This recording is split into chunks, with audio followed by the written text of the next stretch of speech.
This is Kimmy. Kimmy grew up in a single-parent household, and she watched her mother for years and years just struggle to put food on the table. Kimmy promised herself that that would never be her future, that she would find a family and that she would create that perfect home that she never had. At the age of 14, Kimmy met Marco, and they were childhood sweethearts, and Marco promised to give Kimmy that family that she always wanted, that dream that she always longed for. But when Kimmy became pregnant, Marco changed. Marco rejected Kimmy and the baby. Kimmy had given Marco her heart, her body, her trust, and he'd just thrown it all away. And Kimmy remembered the times when she was in church before she met Marco, how happy she was, the joy, the peace, the hope. And while she was in such a dark place, she longed for the God that brought that to her, and she thought she'd reach out to an old church friend and see if there was any hope of her being able to return to church, and just hoping that she would have that friend to confide in. My daughter, answer the call. My daughter, answer the call.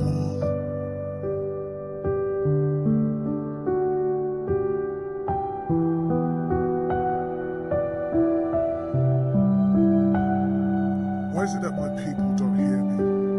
Why is it that my people don't care about the lives of their brothers and sisters? Why do they not respond to my spirit? Woe to the man that falls by himself. There's no one there to help him up.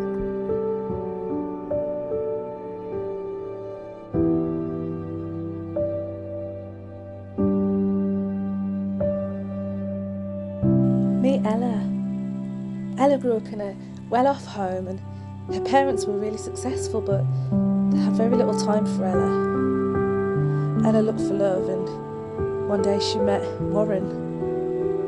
Warren was so sweet, he was so loving, but Warren had a lot of anger inside. That anger would one day turn to Ella, but Ella wouldn't leave because she knew that Warren didn't mean it, and she knew that he loved her, and she knew that he cared, and it just kept her there. But one day Ella tried to get help. She messaged Sister Johnson from the church that she visited every now and then. Sister Johnson told her if she ever needed help to just let her know, and she texted Sister Johnson, but I don't know, maybe Sister Johnson changed her number, maybe Sister Johnson just didn't care. Sister Johnson didn't come back to Ella, and eventually by the time she did, it was too late.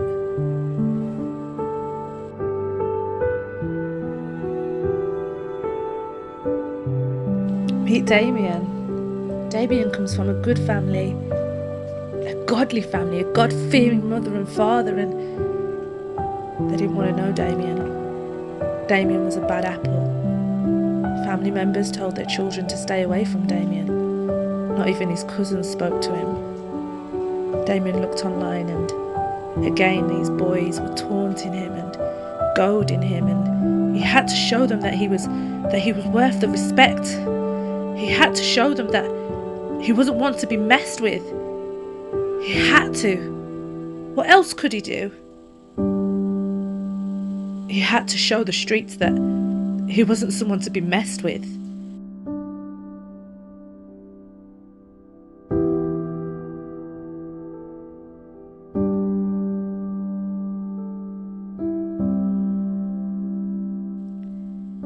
And this is Aaron. Aaron's in university, but he just can't seem to do the work. The depression, the stress, the things that are going on in his mind, they won't allow his mind to think. He's got to pass, because if he doesn't, he's going to dishonour his family and his deadlines today, and he can't think.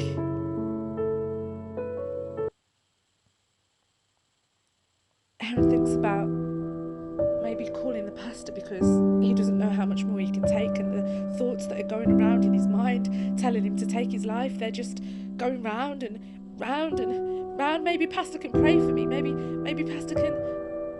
No. Pastor's not picking up. I've got to end it. I've got to end it today. Meet Shayla. Shayla had her first anxiety attack after being attacked by a dog at the age of 9, and it just seemed to get worse and worse over the years, to the point where she just couldn't breathe. She had a lump in her throat, she would sweat, her chest would go tight, she couldn't breathe, and she just didn't know how else to handle it. And she realised one night when she went out that when she drank alcohol, that the anxiety, it was like it disappeared. So that was her new coping mechanism. She would drink. She would drink to stop the panic attacks.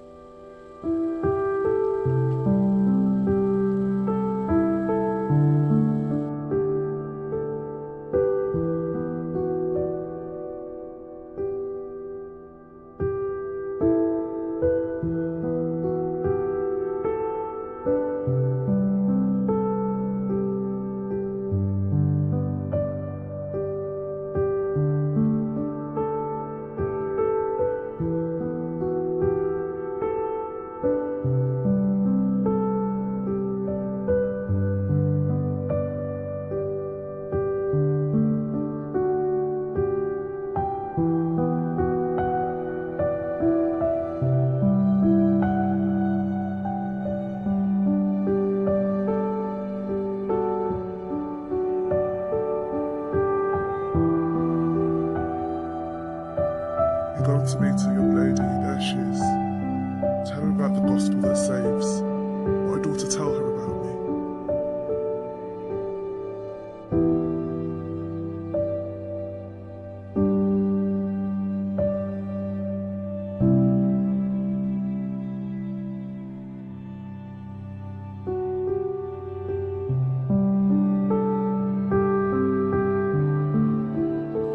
Shayla's coping mechanism, it seemed to have gripped her, and her drinking to cope became drinking because of an addiction, and she just lost control.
Tell her about me.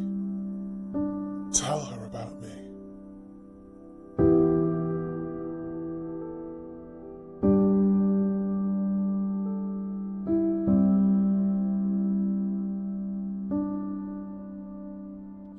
How lovely are the feet of her that brings good news. That faithful servant that led Shayla to Christ. And little did Shayla know that her life was going to change that day, that she was going to encounter Jesus Christ. And that very day she was set free from her alcohol addiction. And it took a while for the anxiety to fade away, but when it did, Shayla couldn't wait to share with everybody that message of the cross.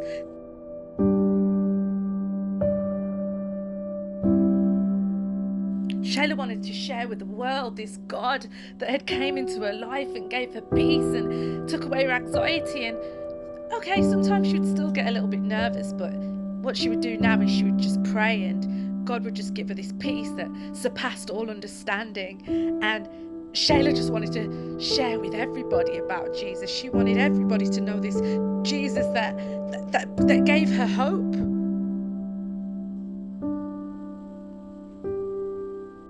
And this is God's redemption plan. That if every believer would take seriously that commission that Jesus gave to us to preach the gospel to every living creature, to take the gospel to all the ends of the earth, that if we would just care enough for the lost, that if we would just see beyond the smiles that we see on the streets each and every day, that if we would just look past ourselves and love our neighbours and love the lost just like Jesus did, that if we would just care, that if we would just stretch out our hands, that if we would just share the message of hope that can set so many people free. People are lost and people are broken, and we're living in a world where there's so much dysfunction, so much confusion, so much hurt, and so much pain. And you hold the message that can bring freedom. You hold the message that can take people out of the darkest places. You hold a message that can save people from the pits of hell. Would you carry your cross? Would you take that commission seriously that Jesus has given to you? Would you preach the gospel? Would you share that message of hope to a world that needs it more than ever? Let us all take seriously the things that are going on in our